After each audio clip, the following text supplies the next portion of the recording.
Hi everyone, I am back in the greenhouse and I have a little update on my sweet potato slips that I started just a few weeks ago.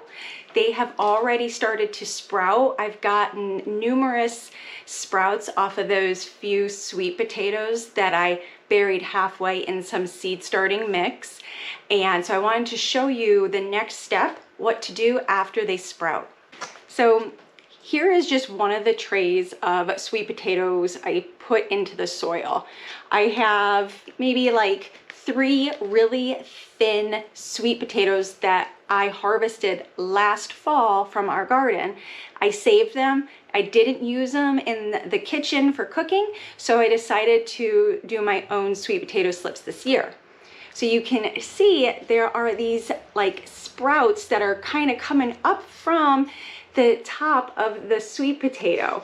It's pretty neat. This is the first year I've ever done this, so this is new to me too.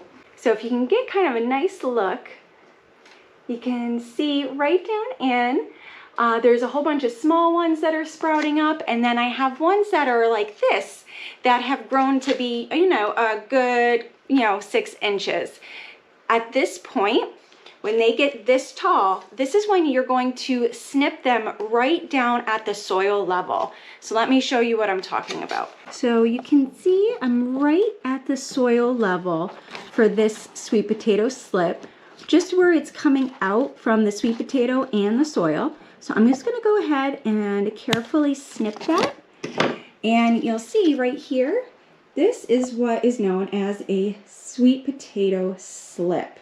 So at this point, you have your 5 or 6 inch tall sweet potato slip that's sprouted.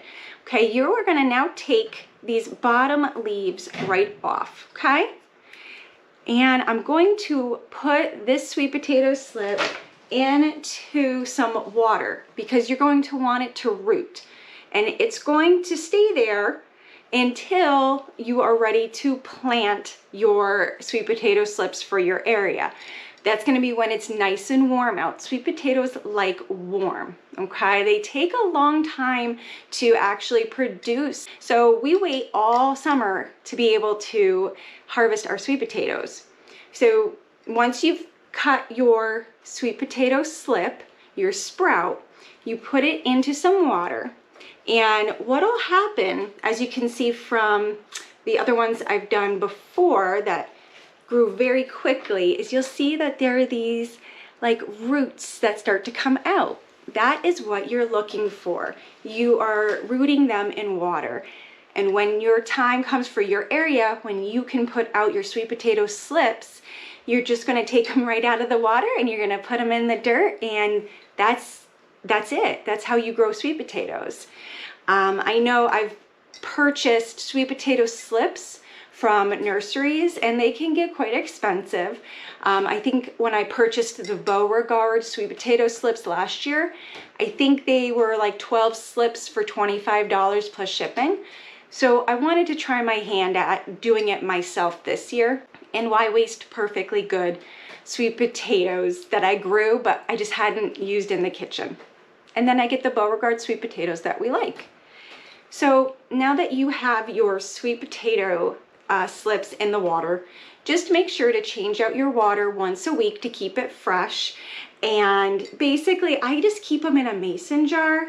And I've been keeping the water about maybe 3/4 of the way up, with just some cool water. And I set it on our windowsill in our kitchen. The sun comes in there, so it keeps it, somewhat warm. I probably could keep it in my little mini greenhouse that I have here that's heated, but I kind of like the look of this. This is kind of pretty. It's almost like a floral arrangement for my kitchen in this antique mason jar that I have from my great-grandma's farm.